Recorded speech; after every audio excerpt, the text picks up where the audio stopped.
Dan untuk membahas tindakan tegas pemerintah terhadap aksi manipulasi pajak ekspor tersebut telah hadir pemirsa secara online Direktur Jenderal Pajak Kementerian Keuangan Bapak Bimo Wijayanto. Selamat pagi Pak Bimo. Selamat pagi Mbak Jessica.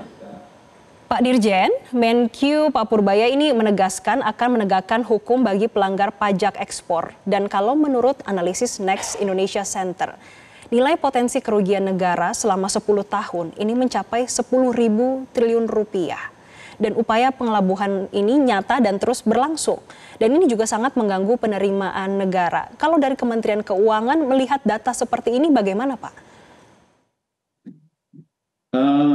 Tentu kita berpatokan pada data dan evidence yang lebih konkret. Memang kami juga sering berdiskusi dengan teman-teman dari Next, Mas Kristiantoko dan kawan-kawan. Kami sangat menghargai analisis eksternal sebagai bentuk kepedulian terhadap potensi kebocoran dan juga bukti dorongan dari masyarakat sipil untuk terus memperbaiki tata kelola komoditas-komoditas strategis dari sisi hulu sampai ke hilirnya. Namun tentu Direktorat Jenderal Pajak berpegang pada hasil investigasi yang aktual dalam konteks potensi kerugian penerimaan negara dari penyelundupan bermoduskan petimeter yang seharusnya adalah CPO. Itu kami memperkirakan sekitar potensi kerugian pajaknya itu 140 miliar dari kasus-kasus yang sudah kita verifikasi di tahun 2025 dari sekitar 25 wajib pajak yang kami indikasikan modusnya seperti yang kemarin PT MMS yang kami ungkap. Baik, Pak, terkait dengan modus-modusnya bagaimana sejauh ini Kementerian Keuangan melihatnya Pak?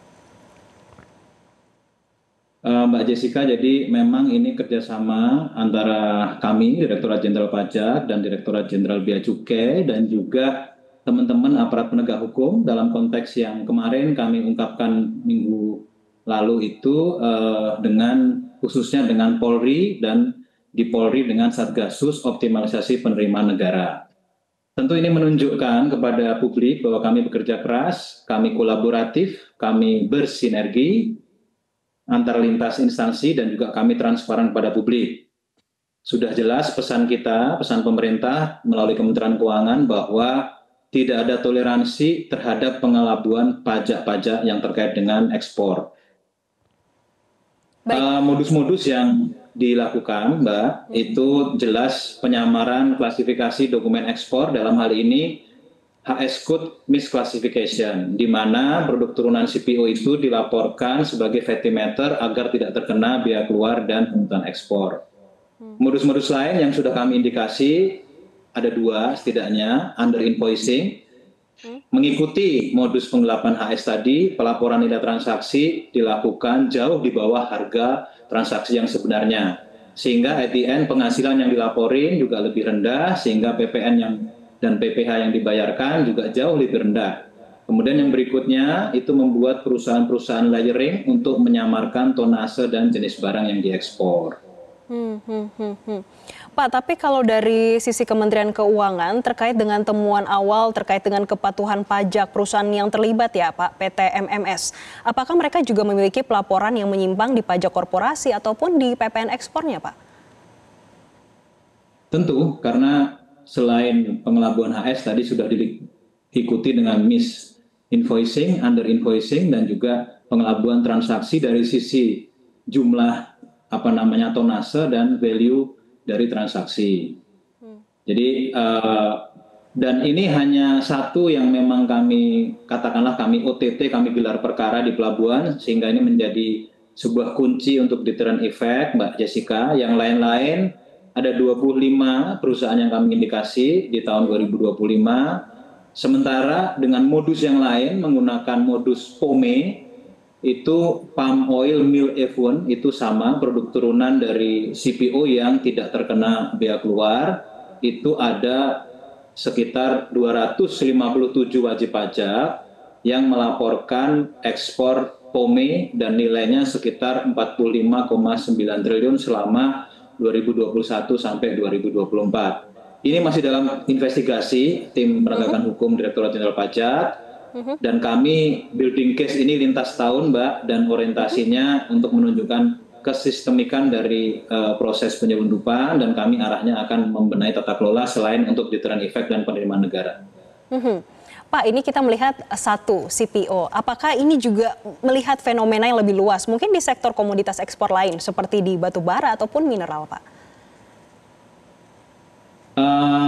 Betul sekali. Ini kami tidak bisa berspekulasi untuk memberitahukan sekarang, akan tetapi memang sesuai dengan amanat dari Bapak Presiden dan juga arahan dari Bapak Menteri Keuangan bahwa sektor-sektor komoditas nasional strategis harus diawasi dari hulu sampai hilir.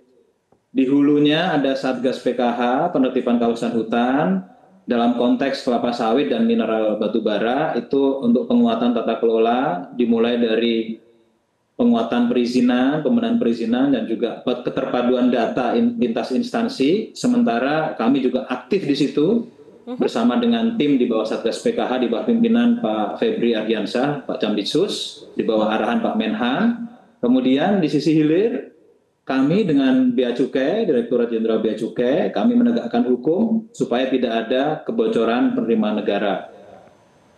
Baik, melihat bagaimana pengawasan dan juga koordinasi dari sisi hulu hingga hilir, Pak, nanti kita akan bahas bagaimana dengan sinergi dan juga kolaborasi terkait dengan penindakan.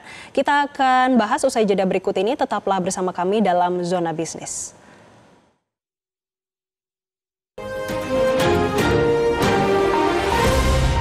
Melawan korupsi, manipulasi, penyelewengan. Hasilnya diambil, dikeruk, dibawa ke luar negeri. Rakyat dibiarkan kesulitan minyak goreng untuk berminggu-minggu. Ini sebetulnya menurut saya ya sangat kejam, sangat tidak manusiawi dengan segala bentuk cara dan modusnya. Ada under invoicing, ada over invoicing, intinya misinvoicing, yaitu penipuan.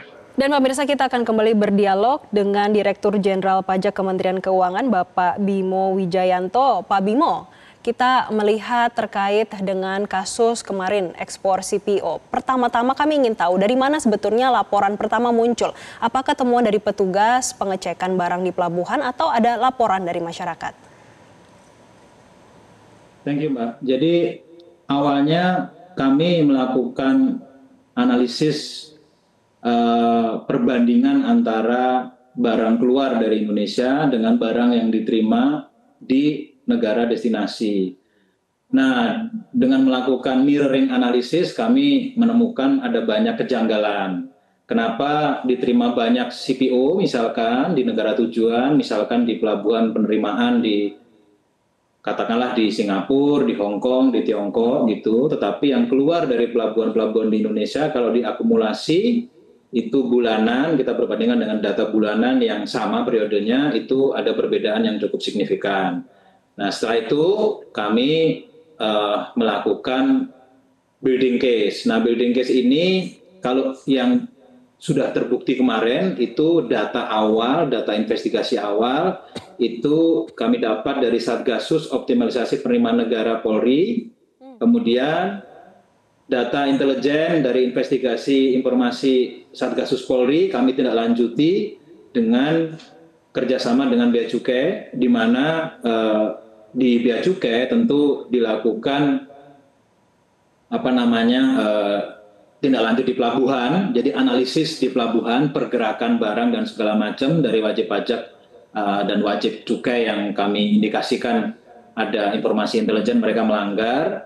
Kemudian setelah itu kami uji di lab Bea Cukai dan juga di lab independen, dalam hal ini di lab IPB, dan akhirnya terbukti bahwa barang yang diekspor tadi tidak sesuai di dokumen PEB-nya dan HS Code-nya juga misleading, tidak sesuai dari apa yang terbukti dari hasil uji di laboratorium. Baik, Pak. Sejauh ini koordinasi antara DJP, kemudian Bea Cukai dan Polri dalam penyelidikan apakah sudah berjalan dalam satu sistem ataupun satu data terpadu atau masih bersifat ad hoc per kasusnya, Pak? Kalau dibilang ad hoc tidak, karena ini kasus sudah masif dan kami pola kerjasama kami itu data driven collaboration. Jadi seperti yang sudah saya jelaskan tadi, semuanya kita lakukan secara terkoordinasi dan juga berbasis data, dan kita juga sudah membuat tim lintas instansi, joint case team, agar penanganannya lebih utuh dan lebih menyeluruh hulu hilir secara sektoral. Pak, setelah ini apakah DJP akan melakukan audit menyeluruh terhadap eksportir CPO dan juga turunannya untuk mencegah potensi kebocoran penerimaan yang sama? Ya, kami akan tidak lanjut kepada yang terindikasi 257 perusahaan, baik itu trader yang terafiliasi dengan pabrik kelapa sawit maupun pabrik kelapa sawit yang mengekspor POME, itu ada 257 wajib pajak dari tahun 2021 sampai 2024, karena kita bicara masa daluarsa pajak 5 tahun. Kemudian kita juga akan building case, sudah building case secara kolaboratif terkait dengan Vetimeter.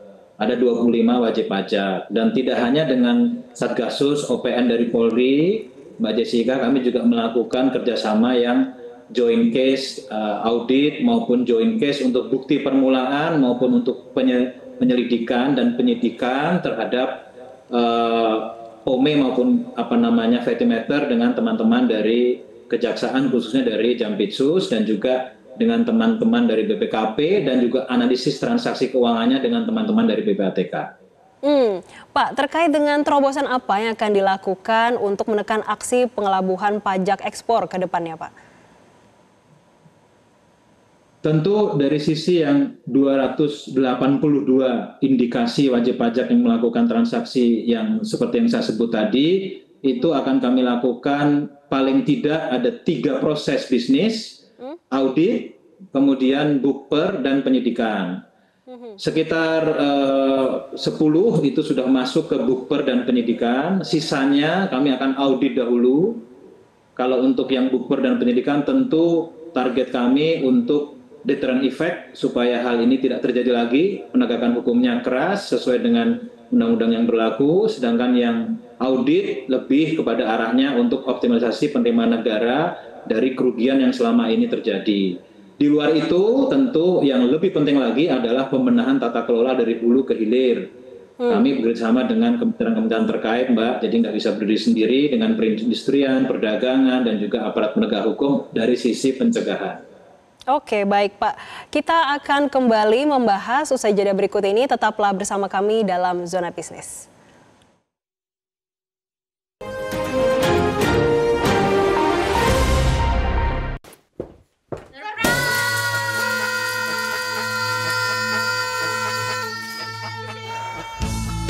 Ih, apa sih? Wah, makasih ya. Bukanya gimana? Ini dia. Hah? Aktivasi Cortex? Maksudnya? Nah, itu kunci untuk lapor SPT. Oh. Yuk, aktifkan akun Cortex kamu sekarang. Terima kasih pemirsa, Anda kembali menyaksikan Zona Bisnis, dan kita akan lanjutkan dialog bersama Direktur Jenderal Pajak Kementerian Keuangan, Bapak Bimo Wijayanto. Pak Bimo masih tersambung bersama kami ya Pak? Pak, kami ingin tahu Pak, ini terkait dengan sejauh mana Cortex ini bisa memperkuat kemampuan DJP, terutama untuk mendeteksi pola pelanggaran seperti under invoicing dan juga manipulasi transaksi ekspor nantinya secara otomatis, Pak. Ya, Cortex ini juga ada data mirroring, jadi selain data dari SPT yang secara sukarela disampaikan wajib pajak, kami juga mempunyai data dari ILAP, data dari instansi, lembaga, asosiasi, dan pemerintah daerah. Data yang terkait dengan wajib pajak yang spesifik itu akan bisa kami ekstrak, baik itu data yang terstruktur maupun data yang tidak terstruktur dari data warehouse kami. Jadi dengan adanya sistem yang terintegrasi, begitu ada data masuk dari SPT wajib pajak, secara otomatis akan ada data pembanding yang akan meng-alert apabila ada irregularities atau anomali, sehingga bisa dideteksi fraud secara lebih dini. Jadi ada sistem deteksi dini dan flaggingnya, Mbak Jessica. Pak, artinya nanti Cortex juga memiliki dan juga akan memanfaatkan data analytics dan juga machine learning. Ini untuk membaca bagaimana anomali pelaporan wajib pajak di sektor-sektor yang beresiko tinggi, seperti tadi di CPO, kemudian tambang dan juga migas, Pak. Yes. Kita punya sistem scoring, kita punya big data analytics, kita punya compliant risk management system yang makin tahun makin dynamics, kita update dengan data-data yang makin kaya, dan juga tentu setelah dari compliant risk management kita akan lakukan apakah itu akan menjadi penggalian potensi, apakah itu masuk ke risk based audit ataukah akan masuk ke risk based law enforcement, Mbak. Dan selain itu tidak hanya transaksi yang di dalam negeri, tetapi juga transaksi yang terafiliasi dengan transaksi yang cross-border transaction, kita bisa deteksi secara lebih baik untuk mendeteksi anomali-anomali terkait harga, terkait volume, maupun terkait afiliasi usaha yang selama ini banyak kita kenal dengan modus transfer pricing. Oke, ngomong-ngomong Cortex 2025 nih Pak, terkait dengan pelaporan surat pemberitahuan atau SPT tahunan untuk tahun pajak 2025 yang nanti akan dilaksanakan tahun 2026 wajib menggunakan sistem administrasi perpajakan terbaru, ini dari Cortex. Jadi nanti DJP online tidak lagi digunakan untuk pelaporan SPT tahunan dan seterusnya, begitu Pak? Iya, makasih Mbak Jessica. Jadi ini sekaligus kita merimain wajib pajak. Jadi selama tahun 2025 ini kami sudah siapin SPT tahunan yang nanti akan disampaikan tahun 2026. Target kami tahun depan 14 juta wajib pajak, 13 juta wajib pajak orang pribadi, dan 1 juta lebih wajib pajak badan yang akan menyampaikan SPT-nya melalui Cortex. Hampir setiap minggu kami lakukan bimbingan teknis dan juga sosialisasi, baik itu tatap muka maupun kita juga punya simulator income tax kalkulator dan juga tutorial melalui media online. Nah, harapan kami mulai laporan SPT tahun 2025 lewat Cortex ini kami urging, kami mendorong, memohon betul wajib pajak untuk bisa segera melakukan aktivasi akun wajib pajak untuk bisa mendapatkan sertifikat elektronik terlebih dahulu dan juga sampai nanti mengaktifasi akun wajib pajaknya di Cortex. Dan sebelumnya setelah mengaktifasi itu dapat kode otorisasi dan sertifikat supaya tahun depan sudah bisa menggunakan digital signatory untuk bisa menyampaikan SPT tahunan melalui Cortex, Mbak. Baik, terima kasih Direktur Jenderal Pajak Kementerian Keuangan Bapak Bimo Wijayanto atas insight-nya pada pemirsa Metro TV. Dan pemirsa, informasi tadi sekaligus menutup perjumpaan kita dalam Zona Bisnis. Jangan lupa saksikan kembali Zona Bisnis besok pada pukul 9.30 waktu Indonesia Barat. Akhir kata terima kasih dan sampai jumpa.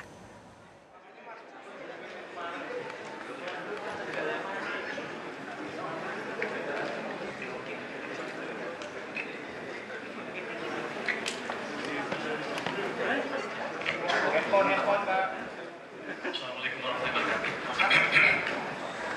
Selamat siang dan salam sejahtera bagi kita semua. Rekan-rekan media yang saya hormati. Hari ini kami akan menyampaikan update kinerja APBN kita hingga bulan Agustus 2025. Saya akan mencoba terlebih dahulu dengan perkembangan perekonomian rekening global dan domestik dan akan dilanjutkan. Mas, jangan diri dong, Metro TV. Jelajahi cara baru mendapatkan informasi. Download Metro TV Extend sekarang.